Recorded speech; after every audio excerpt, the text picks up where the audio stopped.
So now we're ready to move on to a situation where we have two different samples who are receiving two different levels of an independent variable. So the independent samples t-test. Now, this lecture is going to backtrack a little bit and remind you of what we've covered so far in this class. So the z single sample, the t single sample, and the t repeated measures, just to really make sure that you understand where we've been so that you can understand where we're going with the t independent measures or independent samples and how it relates to what we've done in the past. Then I will cover the formulas for this new t-test, the assumptions for the new t-test, the t-independent samples, how to do hypothesis testing with the t-independent samples, keeping in mind that those 4 steps are still going to be the same in general, but the calculations are going to be a little bit different, and the way that we state the hypothesis in step 1 is going to be a little bit different. Then I'll move on to the effect size for t-independent samples. You know I love r-squared, so that's all I'm going to focus on. And then I'll show you 3 separate examples of how to do all 4 steps of the hypothesis test with the t-independent samples. So you're going to see IV and DV referenced in these slides. And just remember that IV stands for the independent variable, and that's essentially the predictor in your study, or what is manipulated in your study. And keep in mind too that you can have multiple levels of one independent variable. So an example that you've seen in this class before, if we're looking at the impact of drugs on pain, you could have many different types of drugs that could be administered to different groups. So you could have one group that gets morphine, one group that gets fentanyl, one group that gets Tylenol, and another group that gets nothing, your control group. Well, in that case, you would have 4 levels of that independent variable, which would be the drug. And your dependent variable would be the level of pain that all those people experience. So the DV stands for dependent variable. That's the outcome, and that's essentially what you are measuring in your study. It's whenever you're looking at scores, if you're looking at raw data, those scores represent scores on the dependent variable. So what we're actually measuring, what we think that the independent variable, what we manipulated, is having an impact on. So just a quick review of IV versus DV. So in the past, we did a Z test for a single sample and a T test for a single sample. And the scenario for these types of studies is that you would take a random sample and you assume that that sample represents the population, or they have similar levels or scores on the dependent variable. Then you manipulate the independent variable, so whatever it is that you think is going to have an impact on the dependent variable, you manipulate that in the sample. Then you measure the dependent variable and calculate the sample mean. Then you use that sample mean to calculate the test statistic. So you take the sample mean, subtract the original population mean of the population that has not necessarily received this independent variable, and you compare that difference between the sample mean and the population mean to the difference that you would expect to see between the sample mean and population mean just due to random chance differences. So remember, sampling error represents the fact that you're going to have some difference in your sample compared to your population, just due to random chance. Even if, for instance, the drug has no effect on pain, you're going to expect to see some difference in pain levels between your sample and population because you have different people with different characteristics. You don't have everybody from your population in your sample. So it's important to see, is the actual difference between my sample and population much larger than the difference I would expect to see just randomly? And what you do is you calculate that test statistic to compare it to the critical value for that test statistic to see if there's a very low probability, in fact, a probability that's less than your alpha level, which is usually less than 0.05, or in other words, a less than 5% chance that the null hypothesis is true, and the sample still represents that population who has not necessarily received that manipulation of the independent variable. Or in other words, the null is true, and the observed differences between your sample and your population are just due to random chance and not the independent variable. So if your probability that those observed differences between, in this case, the sample and the population are just due to random chance, if that probability is less than your alpha level, then the test statistic does fall in the critical region. You can reject the null and say that you have significant results and that you're confident that whatever you observed in the sample would probably be observed in the population at large. So we moved on from the Z single sample and T single sample, where we were comparing a single sample to a population. We moved on to the T-related samples. And the first type of T-related samples test that we learned about was the repeated measures design. And this is when you take a random sample from the population and you assume that they represent the population or have similar levels of the dependent variable. Then you measure the dependent variable in the sample, manipulate the independent variable, and then you measure the dependent variable again. So pre-test, post-test, or time 1 and time 2, before and after they receive the independent variable. Then you calculate the differences between the first and the second measurement of the dependent variable, and that's what helps you calculate the test statistic. And the test statistic is calculated by comparing that observed difference between time 1 and time 2, or before they had the independent variable and after they had the independent variable, to the difference you would expect to see between time 1 and time 2 just due to chance, even if the independent variable had no effect on what you're measuring, the dependent variable. And your hope is that your test statistic will fall in the critical region, suggesting that there's a very low probability less than the alpha level, that the null hypothesis is true and the sample represents the same population before and after the manipulation of the independent variable. Which would make us sad. We don't want the null to be true because in most cases, if we're manipulating something, we're hoping it's going to have an effect on the dependent variable. So we want to reject the null. So again, we're calculating that test statistic, or the T observed, to see if there's a very low probability that the null is true and the sample represents the same population before and after the manipulation of the independent variable. Or, if the null is true and any observed differences are just due to random chance, not the independent variable that was manipulated between measurements of the dependent variable. So if we find that our test statistic falls in the critical region, or in other words, there's a 5%, if the alpha level is 0.05, 5% chance or less that we would see this difference between time 1 and time 2 just due to chance, then we can reject that stupid null hypothesis that's saying nothing's happening, and we can say we have significant results, and we're confident that the independent variable is actually having an impact on the dependent variable, and we would probably observe similar results in the population if we gave them the same manipulation of the independent variable. Then we moved on to the second type of related samples t-test, which is a matched subjects design.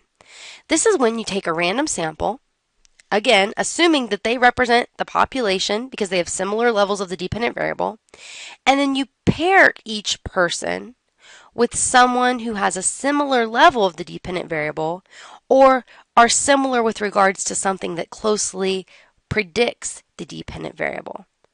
And what you do here is you treat both members of each pair as the same person because you've matched them on some criteria that's really important to the dependent variable. Then you manipulate two different levels of the independent variable. But one member of the pair gets one level, and then the other member of the pair gets the other level of the independent variable. Then you measure the dependent variable after each person, each pair has received a different level of the independent variable. And you calculate the differences in the dependent variable between people within each pair. Then you calculate the test statistic, or T observed, by comparing the difference between each member of each pair across the whole study to the difference you would expect to see just due to chance, even if the independent variable had no effect, to see if there's a very low probability, less than your alpha level, that the null hypothesis is true and the people within each pair still represent the same population, despite receiving different levels of the independent variable. Or, any observed differences between people in each pair are just due to random chance and not the different levels of the independent variable that were manipulated. So we want to reject the null and say that that's not true, that the people within each pair don't still represent the same population, and that the observed differences were due to the independent variable. So, just like before, If you find that the probability that these differences between people in each pair are just due to chance, if that probability is really low, less than your alpha level, then your test statistic that you calculate will fall in the critical region. You can reject the null, say you have significant results, and be confident that it is the independent variable that resulted in those differences, and that you'd probably see similar results in the population. Well, now we're moving on to the t-independent samples. And this is a very common type of design because just like the t-related samples, you don't need to have any information from the population, which is typically the case. Typically, we don't have the mean or the mean and standard deviation from everybody that we're interested in because typically the population's huge and unmanageable and we just don't have access to them. But unlike the related samples t-tests, with the t-independent samples, we are going to still take a random sample and assume that they represent the population, but we're going to randomly assign half of the sample to one level of the independent variable and then the other half to another level of the independent variable, so that now we'll have two samples. Now, a less awesome design, because it's technically a quasi-experiment. If you randomly take a random sample and randomly assign them to conditions, that's more of a true experiment. But another way that you could do a t-independent samples test is relying on pre-existing groups. So if you wanted to compare males to females, or juniors to seniors, or NSC students to CSN students, on whatever you want to measure, that would be a t-independent sample as well. You're not randomly assigning them to groups. You can't randomly tell people that they're going to go to CSN and then another group goes to NSC. You're relying on pre-existing differences, but they're different groups. So that would be counted as an independent samples t-test situation as well. Two different groups. So if you have a situation where you've randomly assigned half of your participants to one group and the other half to another group, and the distinction of those groups is which level of the independent variable they receive. So group 1 will get one level of the independent variable, and group 2 will get another level of the independent variable. Then after they receive that manipulation, that level of the independent variable, whatever it is that you're manipulating, then both groups have their dependent variable measured, and you calculate the mean for both samples. Now, if you have a situation where you're relying on pre-existing differences, remember, you're not really manipulating the independent variable, but you have a quasi-independent variable, which is the different levels that form the basis for those groups. So for instance, let's say sex was your independent variable. Level 1 is males, level 2 is females. Or maybe going back to the CSN versus NSC students, maybe college is your independent variable, and NSC is level 1 and CSN is level 2. You're not manipulating that, but you still have two different levels of college, your independent variable. And you would still measure your dependent variable. So maybe you're looking at job prospects for NSC versus CSN students. That could be your dependent variable. You calculate the mean, however you measure it, for both samples and compare them. So that test statistic that you calculate in step 3, that t-observed, is calculated by looking at the observed difference between the sample means, between group 1 and group 2, and comparing that to the difference between sample means that you would expect just due to random chance error, even if whatever you manipulated had no effect on your dependent variable. And what you're hoping for is that the observed difference far exceeds the difference you would expect just randomly, and you would see that there's a very low probability, less than your alpha level, that the null hypothesis is true and the two samples still represent the same population despite receiving different levels of the independent variable, or that any observed difference between samples is just due to random chance and not the different levels of the independent variable that were manipulated. So if your probability that the observed difference is just due to chance is less than your alpha level, then the test statistic will fall in the critical region. You can reject the null, say that you have significant results, and be confident that the independent variable is what resulted in those differences between the groups when you were measuring the dependent variable. Or in other words, you would expect to see similar results in the population. You're confident that those two samples no longer represent the same population. And again, the differences between the samples aren't due to random chance, but due to the independent variable that was manipulated. So that's dense. I'm well aware of that, but it's important for you to get that review of where we were with the z-test and the different t-tests to then lay the foundation for the t-independent samples that I will be discussing in this lecture. So let me go back and give you an example that's similar but different for each type of design that we've talked about so far. And this is an example that you've heard before when we're looking at the effect of on-the-job training on job knowledge. So for the Z single sample, you would be comparing the mean job knowledge for a sample who received on-the-job training to the mean job knowledge for the population. You would do the same thing for a T single sample. The only difference is that for a Z single sample, you would know the population standard deviation for job knowledge. So you could use that to compute the standard error. But for T single sample, you would not know the population standard deviation for job knowledge. So you would estimate it using the sample standard deviation and then use that to compute the estimated standard error. Same example, but let's put it into a repeated measures design. So let's say that you measure job knowledge for a sample of employees, you give them on-the-job training, then you measure job knowledge again to see if there are changes after on-the-job training. No population involved, just two measures, time 1 and time 2, before and after receiving the independent variable, which in this case is on-the-job training. Then the related samples with matched subjects, so you could pair people together based on their pre-existing level of job knowledge. So you could say, okay, well, these two people both scored a 5 on the job knowledge test, so we'll treat them as the same person. Person 1 would get on-the-job training from a peer, let's say. Person 2 would get on-the-job training from a supervisor. Or maybe person 1 could get on-the-job training in general, and person 2 could just get no training at all or some different type of training, however you want to do it. But the important part is that they're matched subjects. So they are matched on job knowledge, treated like the same person, but they get different levels of the independent variable. Then now moving on to the T-independent samples, which is far more common than matched subjects and is great because you can still have two different levels of the independent variable, but you don't have to do all that matching. So also, a problem with doing two different levels of the independent variable where both people, because in the repeated measures, both people could get exposed to both levels of the independent variable when you measure their dependent variable twice. But remember in the example in chapter 11, that can be problematic because, for instance, if they get peer-based on the job training and then you measure their job knowledge, and then they get supervisor-based on the job training and you measure their job knowledge, well, the previous training probably had an impact on how well they did the second time you measured their job knowledge, despite the training that they received the second time. So a really good design is this T-independent samples, where, in this example, one group gets peer-based on the job training, another group gets supervisor-based on the job training, and you compare the means for both groups. So I just want to give you an example to show you how these are different.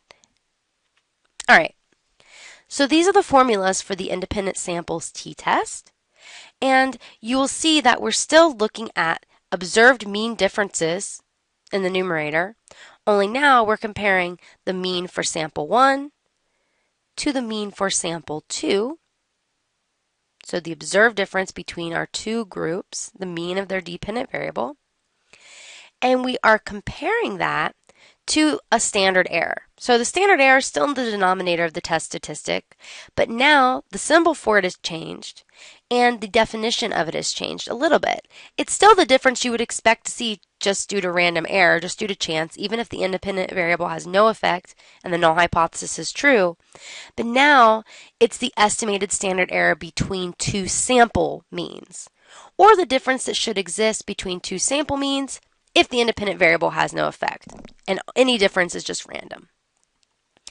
Now these are all the formulas that you'll use. This is M1, just stands for the mean for group 1 or sample 1. It's still the sum of all the scores divided by the total number of scores for group 1. M2 is just the mean for sample 2. So adding up all the scores for group 2, dividing it by how many scores there were.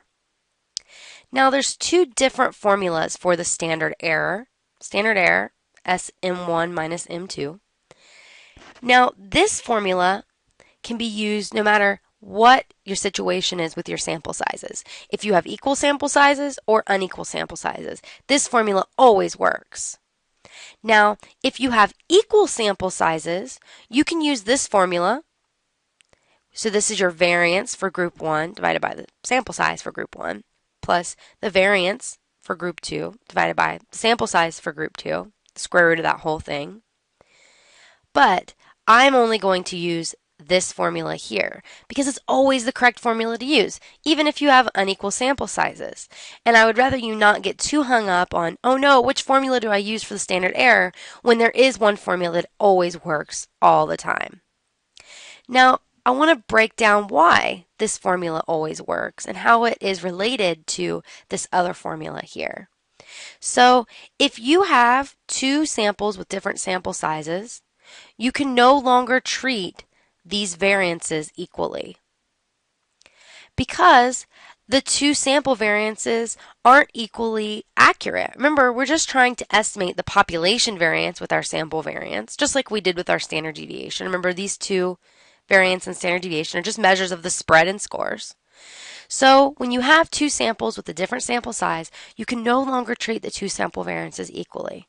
The two sample sizes are different, and the sample variances are not equally accurate. Unequal sample sizes. When you have a larger sample size, that sample is more representative of the population, so you're getting a more accurate estimation of the population variance.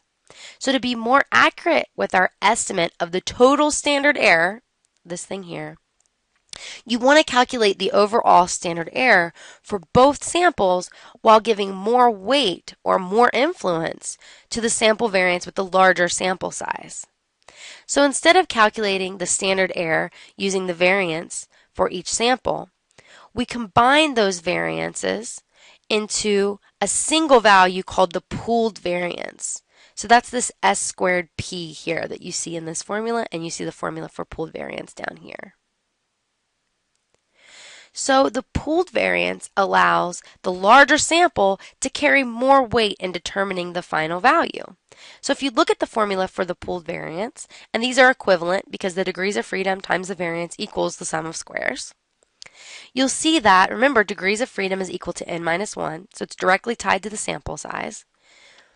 You would be having more influence. Let's say that group 1 had a larger sample size, well then the degrees of freedom will be larger for group 1, and you're multiplying that larger degrees of freedom times the variance for that larger sample and giving it more weight in the final calculation compared to the smaller sample and its variance. So one hint if you're doing these calculations, if you have unequal sample sizes, the pooled variance that you calculate is going to be closer to the variance from the larger sample. So if you think about the weighted mean that you calculated way back in chapter 3, the weighted mean was calculated so that the sum of x from the larger sample would be given more weight in the final calculation of the mean. And remember, you could check your work by comparing your value for the weighted mean to the means and sample sizes that were being combined to find the weighted mean. And you would think that, okay, I know I'm doing something right if my weighted mean is closer to the mean from my larger sample. Well, that same principle holds with the pooled variance. It's basically just a weighted variance where you're giving more influence to the larger sample. So, just to put it simply, you can always use this formula for the standard error, and to use this formula, it requires you to calculate the pooled variance, which can be found by taking the sum of squares for group 1 plus the sum of squares for group 2, divided by the degrees of freedom for group 1 plus the degrees of freedom for group 2. Or same formula or same value will be used if you take the degrees of freedom for group 1 times the variance for group 1 plus the degrees of freedom for group 2 times the variance for group 2 divided by the degrees of freedom for group 1 plus the degrees of freedom for group 2. Again, either way you go is going to give you the same value because degrees of freedom times the variance equals the sum of squares. And keep in mind, the degrees of freedom for a single sample is equal to n minus 1. So this would be like n1 minus 1 plus n2 minus 1. Now, I give you both of these formulas because you need to be able to use the information that you're given to plug into the formula.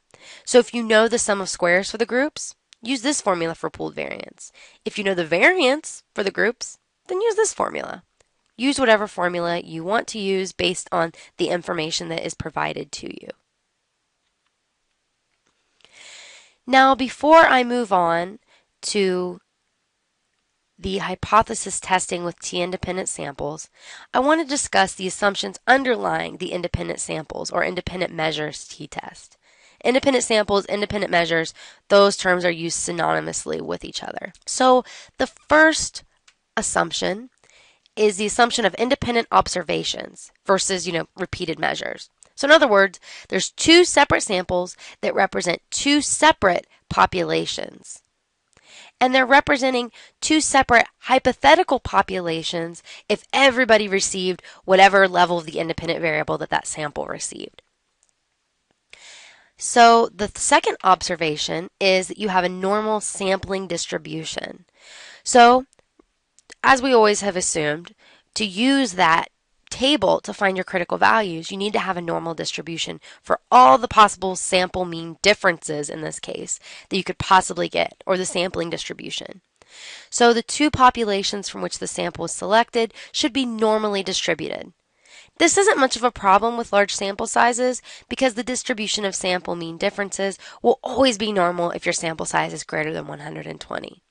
Now in this class, we are going to always assume, even if the sample size isn't greater than 120, we're going to assume that the population distribution is normal and we have a normal sampling distribution.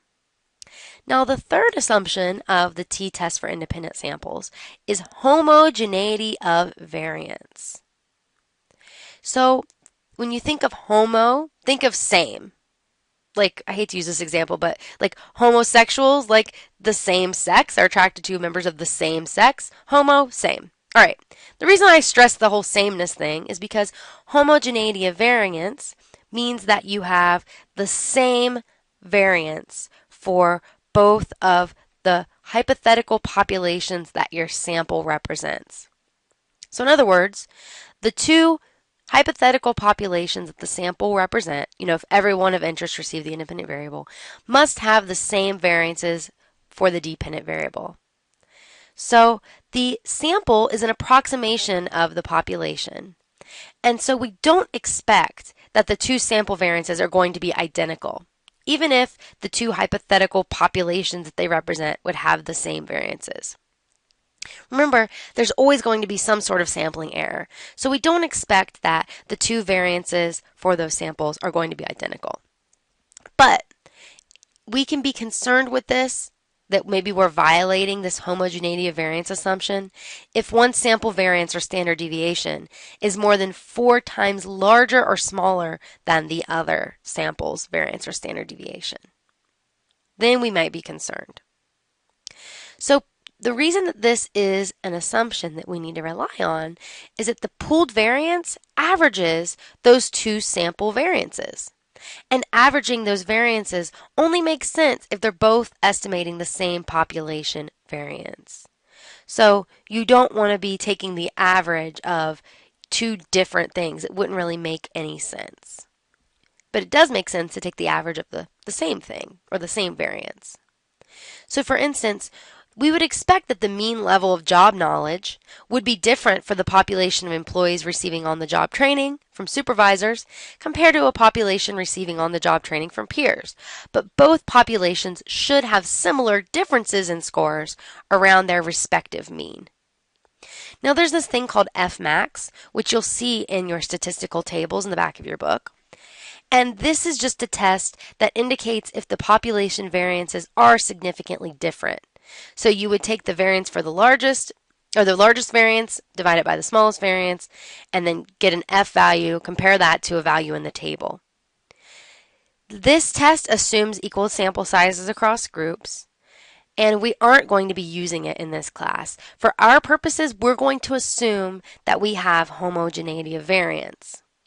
But when we do the lab, we will look to see if we have similar variances, and I'll show you how to use a different test in Excel when you don't assume homogeneity of variance.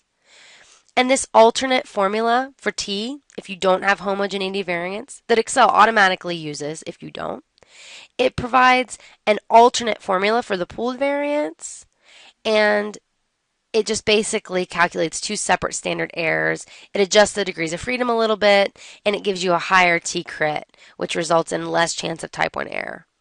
But for our purposes, assume homogeneity of variance when you're doing the hand calculations. So don't worry about Fmax or those alternate formulas.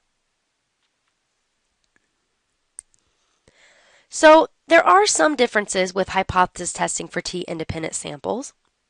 We're still going to have those same 4 steps, but they're a little bit different. So in step 1, you're still going to be stating the null hypothesis and the alternative hypothesis. The alternative is going to be essentially that there is some sort of difference or a difference in the way that you expect there to be, and then the null is just everything else. So if you have a two-tailed test where you're just expecting a significant effect of the independent variable, or you're just expecting a significant difference between your groups, not being specific about the kind of difference you expect, just some sort of difference. Two-tailed test, your null would be mu1 minus mu2 equals 0. As always, our hypotheses are based on parameters, so population means.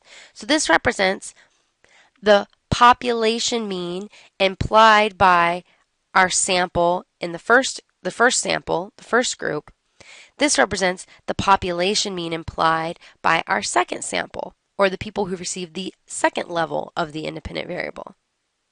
So remember, if we have significant results, then we are extrapolating our findings from our sample to this hypothetical population that the sample represents. If everybody we were interested in received whatever level of the independent variable that sample received. So just keep in mind, we're using mu in our hypotheses still, just like we always have. And if the two means are the same, there's no difference, then if you take the difference between those hypothetical population means, that would be 0. They're the same. No difference. Now, if there is some difference, you took the difference between those means, you'd get something that's not 0. They're different.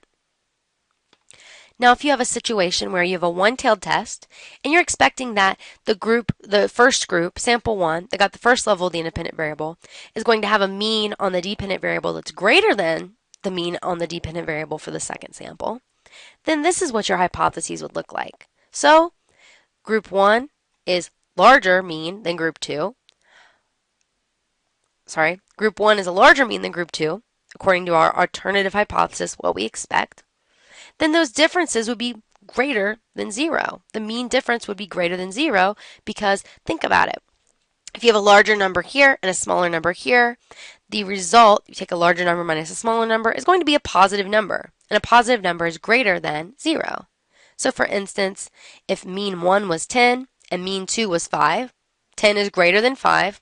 We're expecting that sample 1 has a greater mean than sample 2.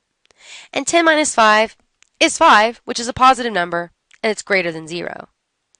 The null, remember, goes against the alternative. So if it's not greater than 0, then it's less than or equal to 0, meaning that either these two are the same or this one is actually smaller than this one. Now, if you have a one-tailed test where you expect that sample 1 is going to have a smaller mean than sample 2, then in your alternative hypothesis, mean 1 minus mean 2, we're expecting this to be smaller and this to be larger.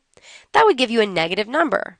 So if we change it to a situation where we have a mean for group 1 that's 5 and a mean for group 2 that's 10, sample 1 is smaller than sample 2.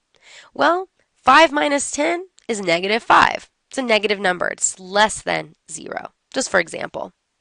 Remember, if it's not less than 0, the null is everything else, greater than or equal to 0. So either group 1 is actually having a larger mean than group 2, or there's no difference whatsoever.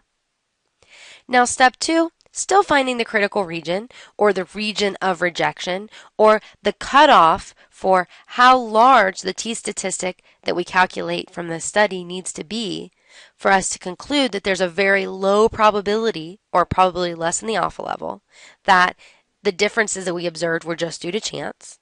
So finding the critical region. We're still going to be using the t-table. You still need to know if it's a one or a two-tailed test. Still need to know the alpha level and the degrees of freedom. The only difference now is that the degrees of freedom is based on two separate groups. So the calculation for degrees of freedom can be found in one of three ways, whichever one you prefer. Again, degrees of freedom for the entire study. This isn't the same as the degrees of freedom for one sample.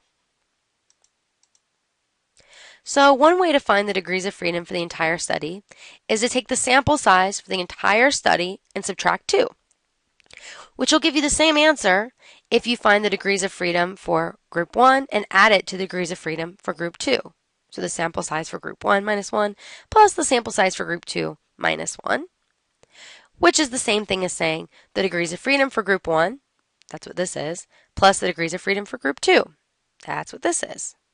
So just be mindful when you're calculating your degrees of freedom to find your critical region and later on to find your R squared that you're using the correct formula. Then in step 3, you're still calculating the observed test statistic, which the notation for that now looks like this, just the t for 2 separate samples. And then in step 4, you make the decision. If your value that you calculate in step 3 falls in the critical region, you reject the null. If not, you fail to reject the null. And then you state your conclusion by just essentially restating the original research question. If you reject the null, say there's significant findings, then you can just restate the original expectation. If not, you fail to reject the null, you can restate it, but by adding the fact that it's a not significant finding.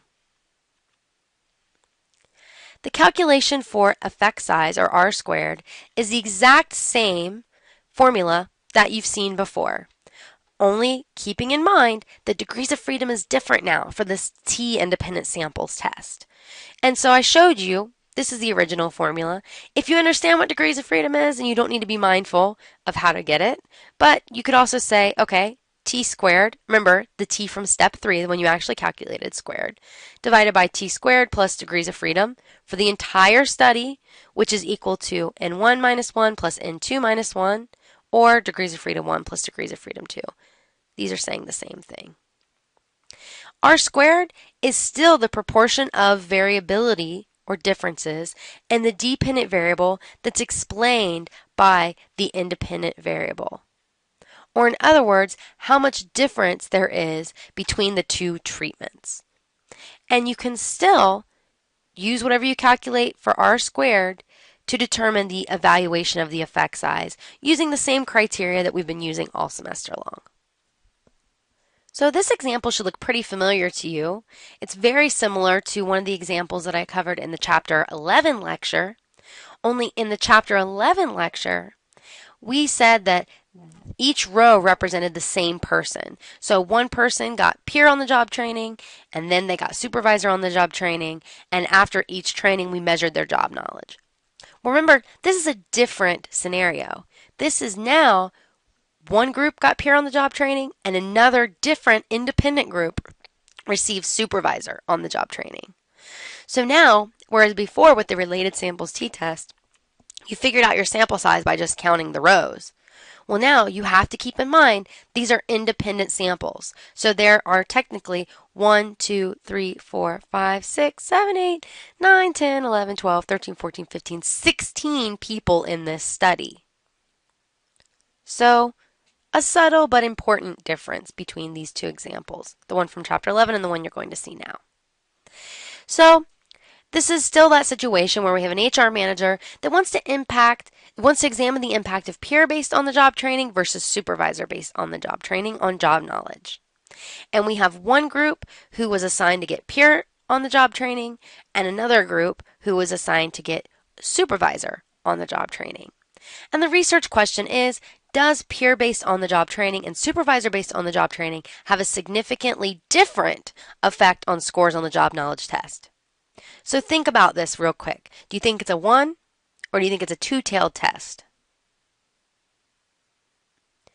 So hopefully you recognize that this is a two-tailed test because when we look at the critical region, which we'll draw in step 2, those differences can be on the positive or the negative side of the distribution and still be considered different.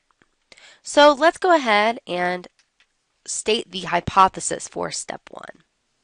So step 1, I'm going to go ahead and start with my alternative hypothesis, which is essentially what I'm expecting to observe in this study, which is that there is a significantly different effect on peer based versus supervisor based on the job training, on job knowledge. So the way that you would state this is the population mean implied by sample 1, the peer group, minus the population mean implied by the sample who received supervisor on the job training is not equal to 0 because there's some difference. And then the null is just that there is no difference. So if we calculate these differences, they're going to be equal to 0. Step 2, we need to find our t-crit, while keeping in mind that our alpha level is 0.05. We're doing a two-tailed test, and our degrees of freedom, I'm just going to do this the easy way in my opinion because I have my n equals 16 up here, n minus 2, and that's 16 minus 2, so 14 is my degrees of freedom. So if we look at the table for the t-value, so keeping in mind that we have a two-tailed test with an alpha level of 0.05 and degrees of freedom of 14, let's scroll over. All right, two-tail, 0.05, 14 degrees of freedom, 2.145 is your critical value. But not only 2.145 plus or minus 2.145. So positive or negative 2.145. So if we draw out our critical region like this, I'm going to go ahead and put my mean values and my t-values. And again, this critical region is represented in the sampling distribution, which represents, in this case, every possible mean difference that you could get between two samples of a sample size 16, just randomly due to chance. So according to that principle, you would expect, remember this represents the frequency of those means, and if we have a higher point, like here, that's a more frequently occurring something we would expect to happen more often. So in this case, we would expect that difference between means to be 0 most of the time if that sample, or if those two samples represent the same population. And the corresponding t-value for that would be 0. So it's a little bit different than before where this represented the population mean. Now this represents no difference between the two sample means. And now our critical value is going to be drawn out kind of the same way as before. Negative 2.145 and positive 2.145. So if the t that we calculate in step 3 falls in either one of those tails, we will reject the null. Because the mean difference is extreme enough to where we're pretty confident that that difference is due to receiving peer or supervisor based on the job training and not just due to random error. But if the t that we calculate falls outside of those critical regions, then we fail to reject the null. So let's see what happens when we get to step 3 and we actually calculate our test statistic. So this is a situation where you are just given straight up raw data and you have to find your own sum of squares or your own variance, whichever you prefer, to find your pooled variance.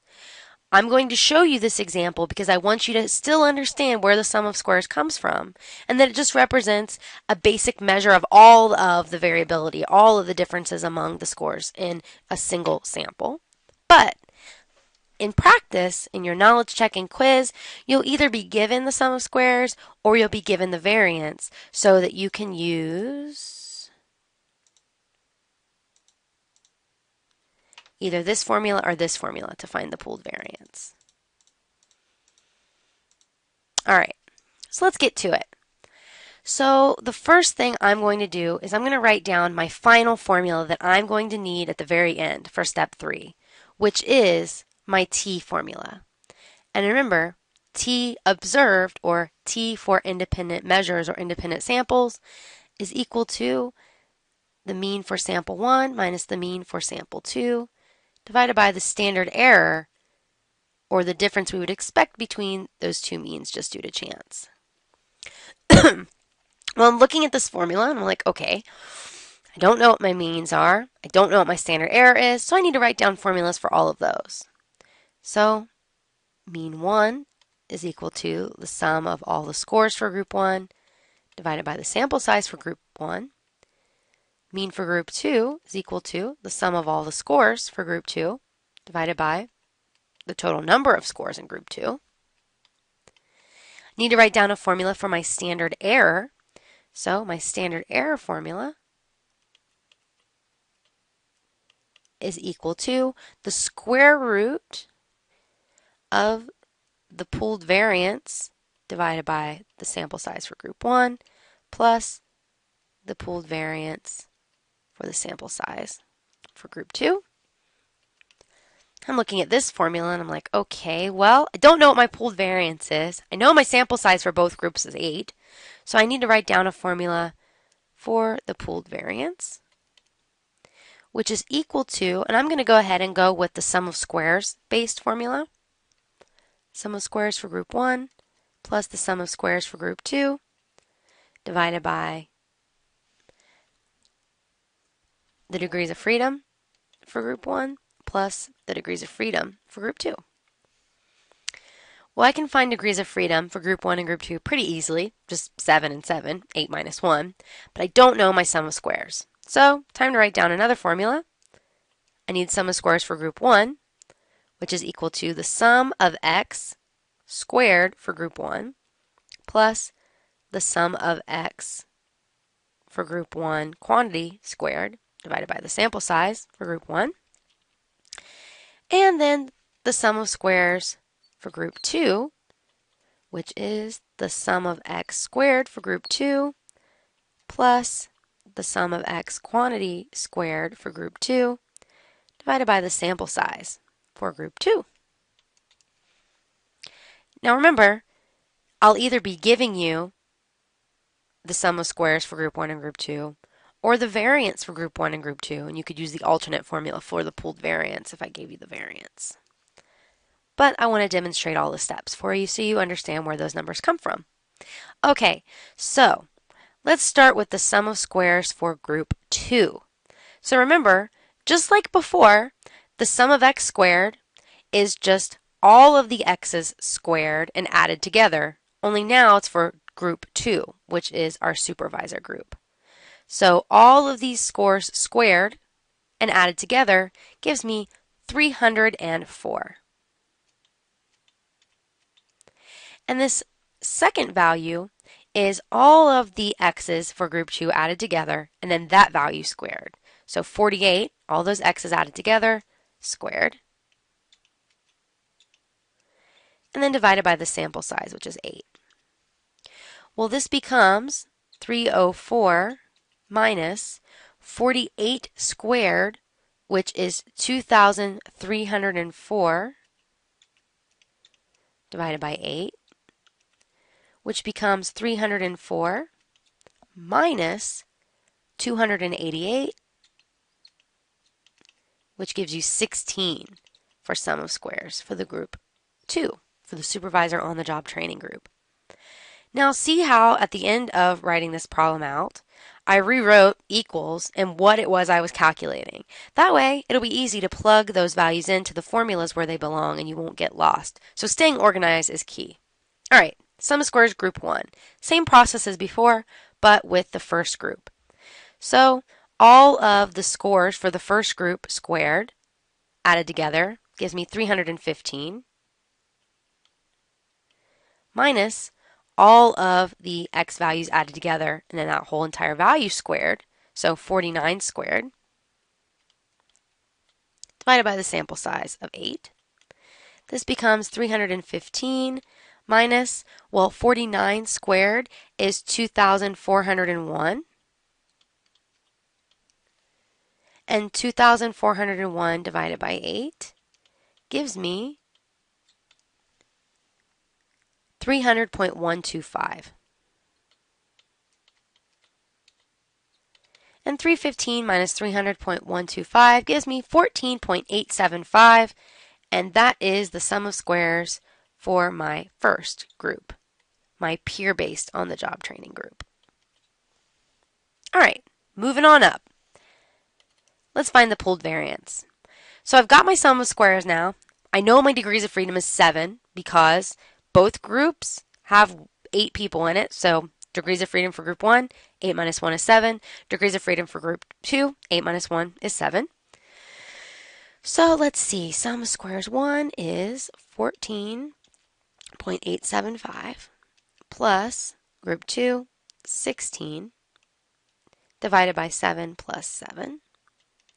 So 14.875 plus 16 gives you 875. 30.875 divided by 14. And 30.875 divided by 14 gives you 2.205.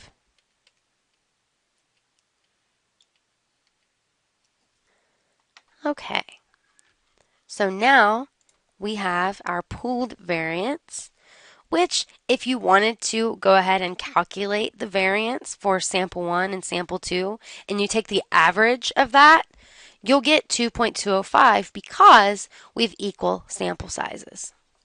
Okay, now plug our pooled variance and our sample sizes into the standard error formula to find out how much difference would we expect between these two sample means just due to random chance, even if the type of training didn't really have a different effect on job knowledge. So square root the pooled variance, 2.205 divided by 8, sample size for group 1, plus 2.205 divided by 8. 2.205 divided by 8 gives you 0.2756. So 0.2756 plus 0.2756. Now keep in mind, if you had different sample sizes, you wouldn't see this same number twice. 0.2756 plus 0.2756 is 0.5512. Don't forget to keep your square root. 0.5512. And the square root of 0.5512 gives you 0.742.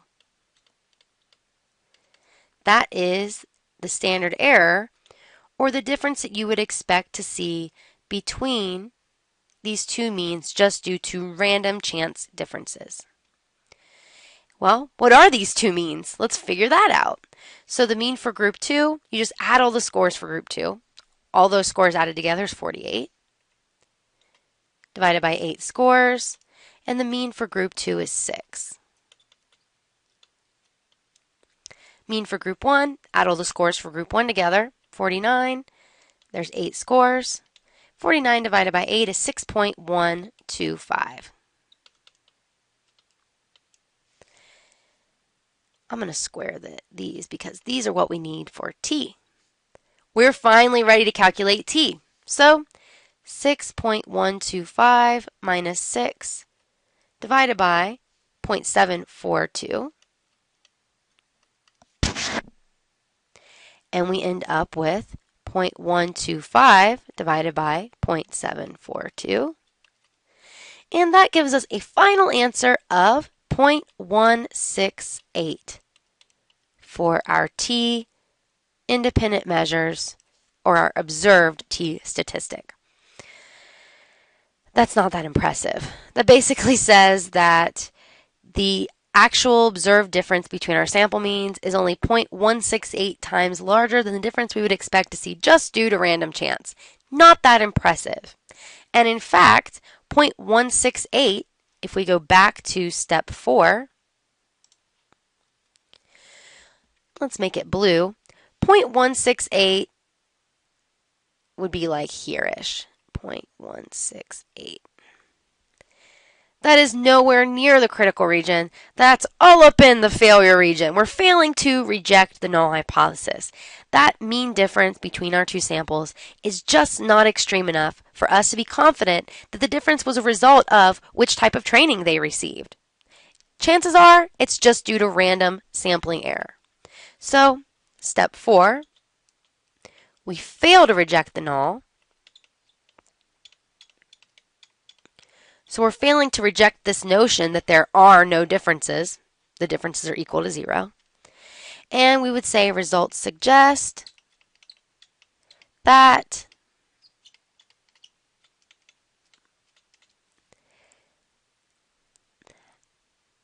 supervisor based on the job training and peer based on the job training do not have a significantly different effect on scores on the job knowledge test. I don't have room to write that, so I'm going to put a little ... So again, you fail to reject the null. Results suggest that, and you can honestly just restate this conclusion, just adding not to it. Peer based on the job training and supervisor based on the job training do not have a significantly different effect on scores on the job knowledge test. All right. That's a very complicated calculation example because the sum of squares were not given to you. Let's do an example that's more similar to something that you'll expect to see on a knowledge check or a quiz, where you have the sum of squares given to you already, and in this case, you have the mean given to you already. So here's an example where we are wanting to look at the difference in quiz scores for a statistics class, for a class that's taught right before lunch versus a class that's taught right after lunch. So in this example, we're thinking that, when statistics is taught right after lunch, most people are sleepy because they just had a big meal. So maybe they're not retaining as much material as they would if they were taught right before lunch. So in this case, a statistic professor randomly selects 30 students to participate in this experiment. One group, 16 students, are taught before lunch, and another group are taught after lunch. Then after 3 weeks, they're given a quiz to assess their statistics knowledge. Now keep in mind, it may be impossible to randomly assign groups to be taught before and after lunch. So you could have a situation, let's say I had 2 sections of the stats class getting the same exact lecture, same exact practice problems, same exact quiz. Only one group was taught before lunch and another group was taught after. You could still do this type of analysis with that type of study. It would still be an independent measures or an independent samples test, but it would be a less strong design because it wouldn't be relying on random assignment. Because maybe the people who decide to take statistics before lunch have some reason other than the reason that they're taking it before lunch that they're not going to maybe do as well, or maybe they'll do better in the class than those who are taking it after lunch. So you wouldn't be as confident that those differences are due to the independent variable and not due to other systematic differences between the groups who take it before and after lunch. So random assignment's always a good thing. Done with my tangent. Let's move on. Okay, so in this example, the expectation is that students taught before lunch will have significantly better retention of statistics compared to the students taught after lunch. So we think that group 1 is going to have a significantly higher mean than group 2. We can already see that the mean is higher for the people who are taught before lunch, but the question is that difference between the means, or is that mean much, much higher than the mean difference that you would expect to see just due to random chance? All right. Step 1. Remember, Our expectation is that group 1 is going to have a significantly better retention of statistics or a significantly larger mean. So you should be able to determine, is this a one or a two-tailed test? And if it's a one-tailed test, which tail do we care about? So think about it. So hopefully you're able to determine that this is a one-tailed test and that we only care about the high end of the sampling distribution in step 2. So knowing that this is a one-tailed test, we're expecting that group 1 is going to have larger scores. When we state our alternative, which I like to state first, just because the null is everything else, we'll have mu1 minus mu2. We would expect that to be a positive number or greater than 0. We're expecting group 1 to have larger scores. Then our null is just everything else. So if that difference isn't greater than 0, then it's less than or equal to 0. So maybe group 2 after lunch is actually having better scores, or maybe there's no difference whatsoever. Then in step 2, finding our t-crit. So we know that we have an alpha level of 0.01. See that up here. We know we have a one-tailed test on the high end. And we know that our degrees of freedom, in this case, I'm going to use the N1 minus 1 plus N2 minus 1 formula because I have N1 and N2. You could also do N minus 2, 30 minus 2. You're going to get the same answer. So let's do N1 minus 1 plus N2 minus 1, or the degrees of freedom for group 1 plus the degrees of freedom for group 2. And we get 16 minus 1 plus 14 minus 1, which is equal to 15 plus 13, or in other words, 28. You could have also just done N minus 2, which would have been a lot easier. 30 minus 2 is equal to 28. So we know that we have a degrees of freedom 28, alpha 0.01, one-tailed test. Let's go look at our table. So remember, alpha 0.01, one tail, so this is the column we care about, and our degrees of freedom was 28. All right, 0.01, one tail, 28, and you will land on 2.467 for your critical value.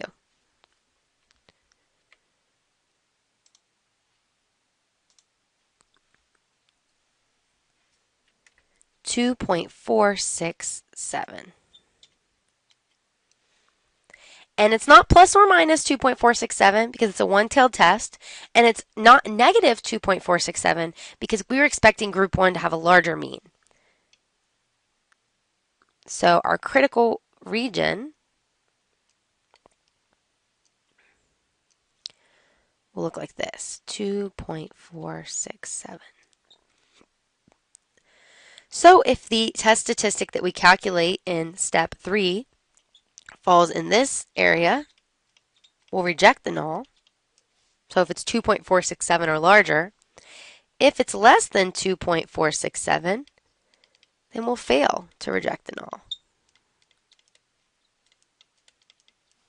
So let's do our calculations for step 3 next.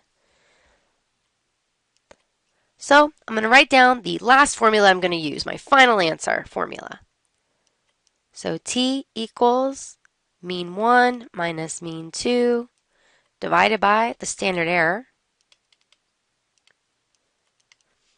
I have my means. I don't know my standard error, so I need to write down the formula for that,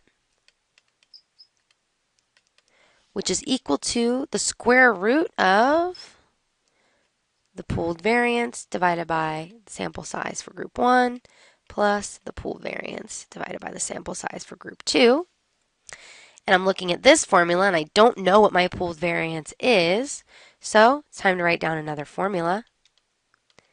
I'm going to go ahead and use the version of the pooled variance formula that has the sum of squares included because that's the information that I'm given.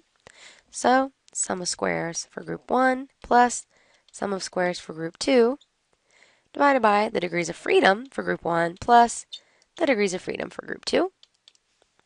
And I'm looking at this, and I think I'm ready to go. Degrees of freedom is pretty easy to calculate. It's just n minus 1. And I know my sum of squares because it's given to me in the problem. So sum of squares for group 1 is 43. And the sum of squares for group 2 is 32. Divide that by the degrees of freedom for group 1. 16 minus 1 is 15. Plus the degrees of freedom for group 2, or 14 minus 1, 13. 43 plus 32 gives me 75. And 15 plus 13 gives me 28. And 75 divided by 28 gives me 2.679. That is my pooled variance. So now that I have my pooled variance, I'm ready to plug it into my standard error formula.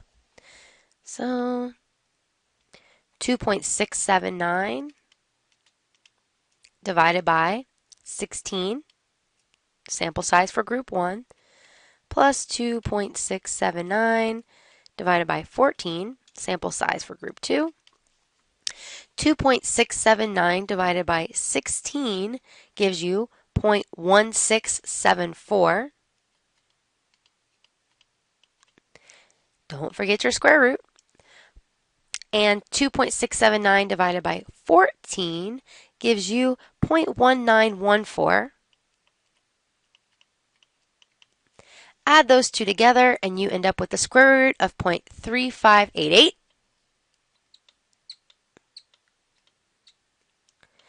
And the square root of 0.3588 is 0.599.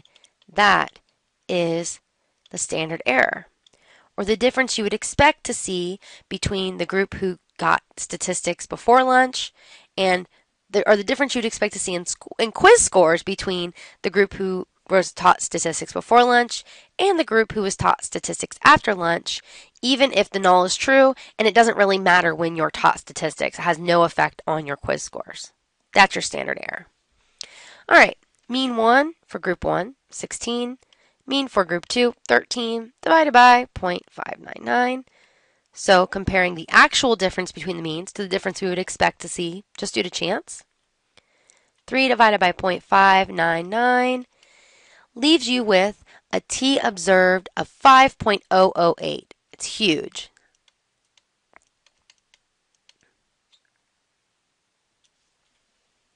So if we go back to our critical region here, 5.008 is like way out here.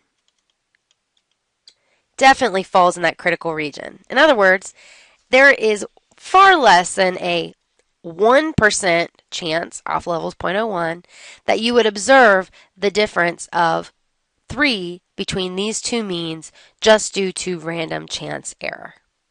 So we're pretty confident that, yeah, those students who are taught statistics before lunch do have better retention of statistics material because they've got better grades on the quizzes, and that difference isn't just a random difference. It is due to when they were taught statistics. Oh, we're still blue. All right. Reject the null hypothesis, and results suggest that students who are taught statistics before lunch, before they're all sleepy and have full bellies, have significantly better, so it's a one-tailed test, and we're going to keep it that way in our conclusion, retention of statistics compared to those taught after lunch. Compared to students taught after lunch. So now that we've established that there is a significant effect in that students who are taught statistics before lunch retain more statistics knowledge than those taught after lunch. The question is kind of like, so what? So how large is this effect? So that's where R squared comes into play. So let's go ahead and calculate the R squared, keeping in mind that we found that the t statistic was equal to 5.008 and that our degrees of freedom for the entire study is 30 minus 2, which is 28. Okay, so R squared is equal to t squared divided by t squared plus the degrees of freedom. So 5.008 squared divided by 5.008 squared plus 28. Well, 5.008 squared gives you 25.0801. 25.0801. And 25.0801 plus 28 gives you 53.0801. And when you do that division, you end up with 0.472, or a very large effect.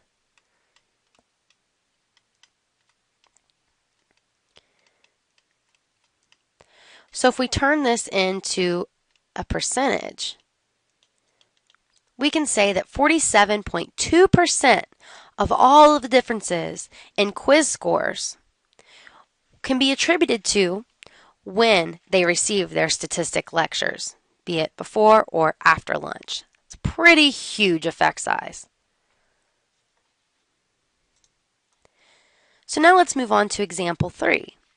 So in this example, we are trying to see if learning about the hazards of drinking will have an impact on how many drinks college students will consume at a party.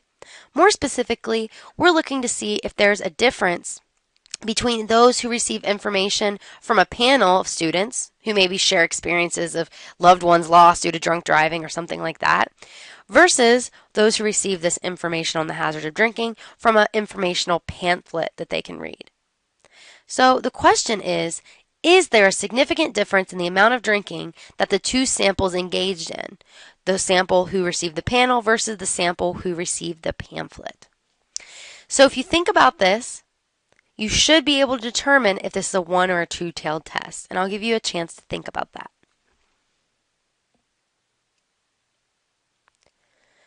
So hopefully you've identified that this is a two-tailed test, because we just want to see if there's a difference in the amount of drinking. We haven't really made any kind of assumption about which method will have more of an effect on drinking or which group will drink less. So when we state our null and alternative hypothesis, our alternative is that there will be some difference. So the differences won't be equal to 0 because there will be some difference. And the null is that there is no difference. Okay, step 2. We need to find our t crit, so the cutoff for the t observed, for us to conclude that it's significant. We know that our alpha level is 0.05. And we know that we are working with a two-tailed test. And we can also see that, all right, we've got two samples of 8 students each. So our degrees of freedom, so the sample size for group 1 minus 1 plus the sample size for group 2 minus 1 is equal to 8 minus 1 plus 8 minus 1. Which is equal to 7 plus 7, which is equal to 14. So with degrees of freedom 14, alpha level of 0.05, and a two-tailed test, let's go ahead and find our critical value. Okay, alpha 0.05, two-tailed, 14, 2.145 is our critical value. And not only is it 2.145, but it's plus or minus 2.145.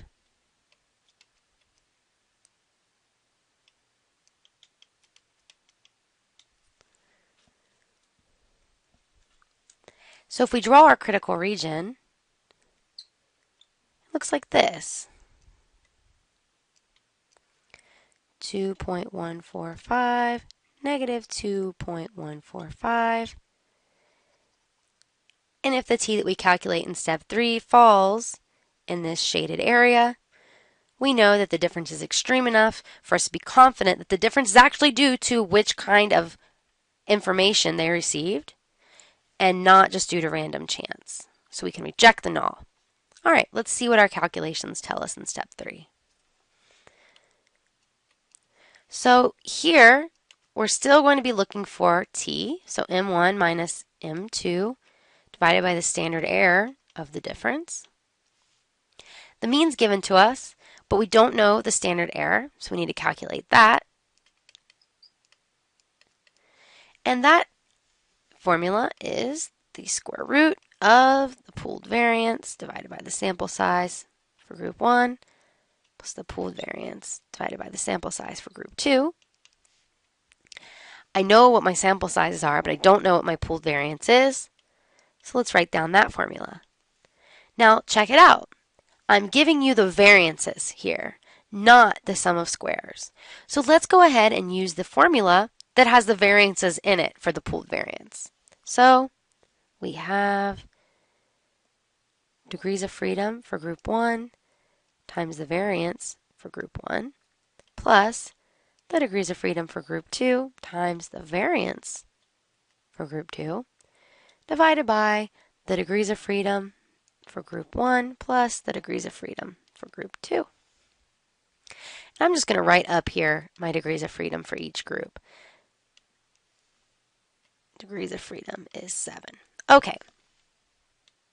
So we have 7 times 3.43 plus 7 times 2.29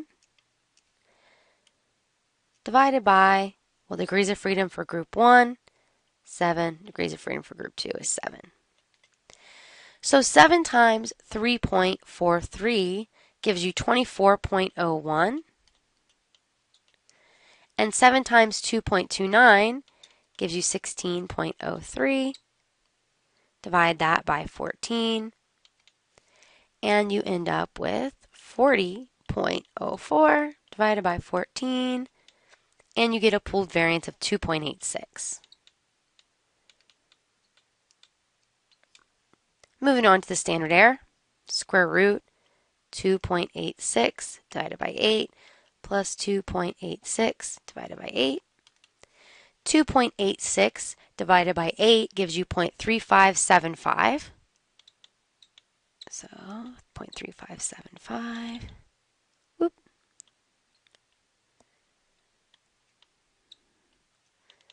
And 0.3575 plus 0.3575 gives you 0.715.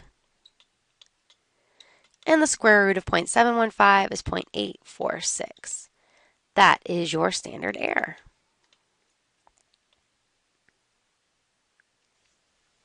Plug in your information. So we know that our mean for group 1 is 6, mean for group 2 is 3, and we're comparing that difference to the difference we would expect to see just due to chance, 0.846. And we get 3 divided by 0.846, and you end up with a t observed of 3.546. So the observed difference in drinking between these two groups is 3.546 times larger than the difference you would expect to see just due to random chance differences. So let's see if 3.546 makes the cut. And it does. 3.546 is right around there.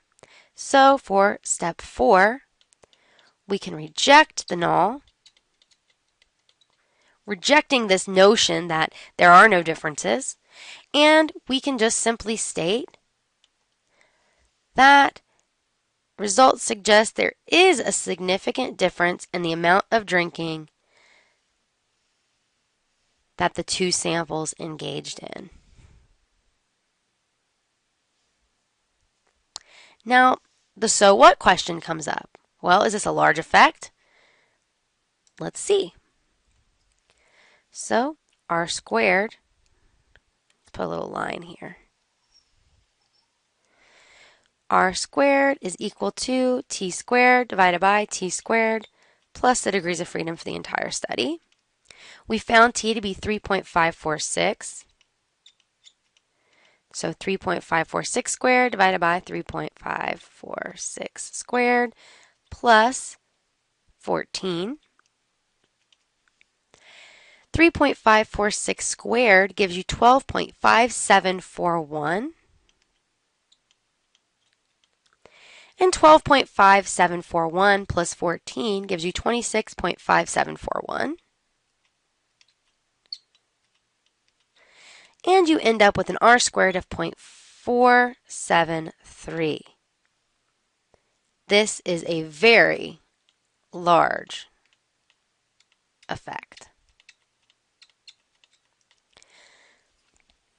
So this tells us that 47.3% of all the differences in drinking behaviors or number of drinks consumed can be attributed to which type of information that they received. It's a huge effect. So I hope that those examples helped you with the calculation side of this, and I hope that the first part of the lecture helped you with the conceptual part of the T-independent measures test. Just keep in mind that you can use this type of analysis when you have two different samples who received two different levels of the independent variable. Now the next topic that I'll cover will be the ANOVA, the analysis of variance. And this is an analysis that's appropriate for when you have two or more different samples receiving two or more different levels of an independent variable.